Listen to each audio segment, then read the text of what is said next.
So what's holding you back from living your life to the fullest? There's all sorts of reasons why dreams are put on hold. Some people are afraid of failing, others don't really know where to start. Today we are going to learn how to take action and make whatever we wish a reality. Lisa Nkonoki is a life coach. She's here with ways on how to get started. And Lisa, as always, thanks for being here. Good morning. I think we should talk about the difference between a goal and a dream. Well, I mean, your goal is say, oh, I can't wait to get done with my work day. Or I hope that, I can get grocery shopping done, or whatever it is. Those aren't dreams, basic. although sometimes those are dreams. No, but those are smaller goals, you know, and those are good goals to try and get off your to-do list, more or less. I'll call that, instead of a goal, just your to-do list. Okay. I think your dream is that, one day you want to own your own business, or you actually say, I would love to go to a spa, really 5-star fancy spa for the day. Just be good to yourself. Sure. So I think the difference is between what do we need in our daily life to maintain and for longevity, and what do we need to basically shoot for the stars to go to the next level for our own, whether it's career, personally, professionally, whatever it is, we need to really kind of make a game plan for ourselves. Sure, and I think first off, it's important to kind of determine what that passion is, what it is you want to do. Yes, and I find that most people don't really know what their passion is. Yeah, that's and when a problem, I ask people, what is your passion? And they'll say, well, I don't know. What do you like to do? And people say they like to do a lot of things, don't get me wrong. But again, what would you like to do that if you never got paid to do, that you could do over and over, that you're good at? A lot of people don't really find out what you're good at and then take it to the next level in terms of honing your skills.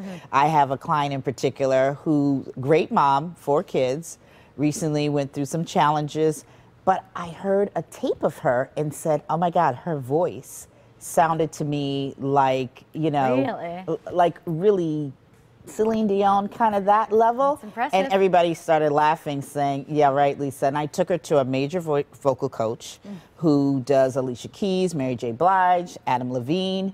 And he said, Lisa, she's like a diamond in the rough here. We really got something finding here. Talent, Lisa. Yeah. That's so the great. next thing is, her goal was to just make an album or a CD and just have it, to just kind of say, oh, I did this, accomplish this. I said, why would you lose all that talent and not use it for the best and make a living? Even if she doesn't have to make a living off of it, the idea is you want to use your God-given talents and really kind of get that to the premium. So what we're doing with her, for example, is she takes voice lessons with this major vocal coach. She's not in LA, she's here in Connecticut, but we do it over Skype. Sometimes we do it in person, but we do it on Skype every week, couple times a week, and we just are in the process of getting a major producer who won a Grammy for doing arrangement on Barbra Streisand's album and some other major artists.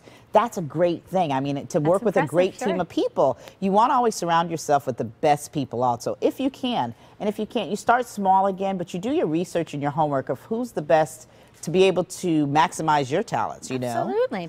All right, so we have some examples here, how to turn your dream or your idea into action. First, you say find a mentor. Find a mentor. I mean, I was fortunate when I was a young kid. Anybody I worked with, I always was fascinated by people. Still am fascinated with people. So I think just kind of asking them, how did you get here? What helped you? What were some of the pivotal points that you think helped you turn a corner? Sure. My mentor happened to be one of the people that I looked up to was Norman Lear. And famous TV producer, I loved his shows. I loved the quality, the social consciousness of his shows. So I found him, thankfully, and was able to get him to kind of give me, let me get a piece of what was going on in his, his mind, and kind of followed and watched and was able to pick up on a lot of those work ethic. Guidance along the way, right? Yes, a lot of little guidance. But again, you can take someone like yourself, coming here to visit a TV set, coming here to just look, what does that person have that you might have that you can kind of mirror? And what else do you have that might, be a little bit different to kind of put your own signature on it? The other thing, I tell people something simple like, moms and dads who are busy working with kids. I know we have grandkids, obviously, with summer camp. You say, what is it that I can do to add quality to my life? Because it's really about quality of life. It's not just your dreams.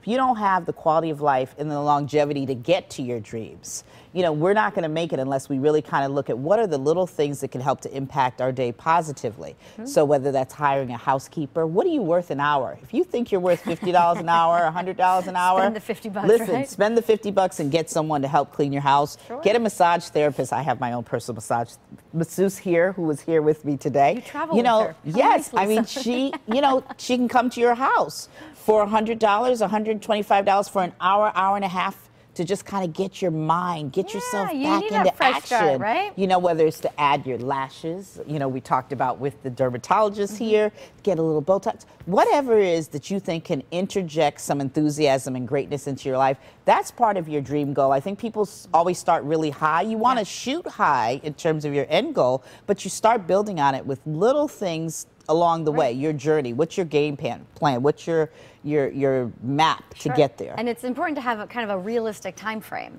I mean, yes. I mean, we're working on this album. It's going to take us probably, you know, it might take us 6 months to a year. And that's because you have kids and family and life happens. You can't just, sure, we could do it in 2 weeks, but are you going to learn your craft? You really need to learn your craft and understand and be prepared. Most people say, well, I want to be a singer. I want to be on Star Search. I want to be an artist. What have you done? Have you gone to the local museums? What do they think at the local museum about your artwork? Start small. If your local museum, be a docent at the museum, okay? There's other things you can do to find out, does this really fit? Can this fit into your lifestyle? Do you fit into the lifestyle of an artist? There you go. And then lastly, you say it's important to think positively. You have to think positively. positively. That's probably the key, right? You got to go into it with a right frame of mind. Hey, if it doesn't add to your life, subtract it and then keep moving forward still. But you have to have that positive outlook. You have to be your biggest cheerleader. If you're not, if you don't believe in yourself, don't expect everybody else to. That's a good point, right? Yeah. Lisa, how are you keeping your grandkids busy this summer? What are you doing with them? They are in summer camp. They're going to Hawaii soon, but isn't that nice? Yeah, so, but again, it's about, they're writing a book. I talked to the illustrator. Kids are writing a book? They're writing a book. Their Adventures with Gigi. That's right. We're going to work on a book. And then also talking about them being, a couple of our biracial. So we're going to talk about the ideas of living in black and living in white, the multiracial experience. You know, so yeah, but again, I sought out a top illustrator and asked him, could we work together with him and try and put it, you know, make that dream a reality. That's it. My goodness. That's it. Very good. Lisa, where can people find more information about you? LisaNkonoki.com. You can find it online. Yes, and also, like I said, use the internet. If you don't have the means right now, never lose sight of your goals. Start doing research now, because that can just inspire you and keep you going. It's true. And same thing with the vocal coach we work with. He has an app. I think it's VOIXX Vox. You can do vocal coach training. That's just another example. And again, I'm not just sticking in the arts. It's anything that you really dream or aspire to be. Lots of ways you do it. Thank you so much for being here. Thank you. All right.